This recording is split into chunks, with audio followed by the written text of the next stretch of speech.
Depuis plus d'un mois, les étudiants chinois occupent le terrain, les actions ne sont pas improvisées à tel point qu'aujourd'hui, un comité de coordination des manifestations a été nommé. Alors côté vie quotidienne, après plus d'un mois d'action, il a fallu apprendre à vivre autrement. Valérie Fournier.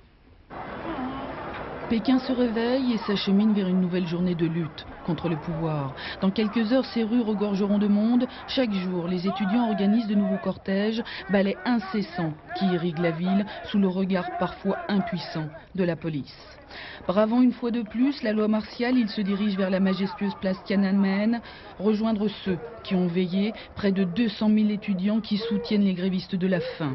Au fil des heures, certains épuisés par une semaine de jeûne abandonnent, évacués par les étudiants en médecine, organisés, méthodiques.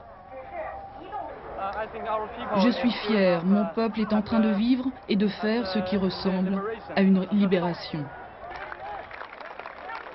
Un peuple, une foule souriante devant les uniformes. Bientôt, des ouvriers, des ingénieurs et même des officiels, des professeurs les retrouvent pour écouter les discours, les consignes. Ils iront ensuite manifester dans les grandes artères de Pékin qui exposent encore les drapeaux en l'honneur de la visite du numéro 1 soviétique, malgré la peur que les soldats interviennent. Place Tiananmen, pour les 3000 grévistes de la faim, c'est l'attente, le bras de fer, il faut durer. Le front cerné d'une bande de gaz, prête à être abattue sur le visage en cas d'agression. Ils inscrivent aussi leur slogan, demandent des signatures comme gage de soutien. Cette nuit, la population gardera à nouveau les rues pour empêcher les militaires d'avancer vers la place.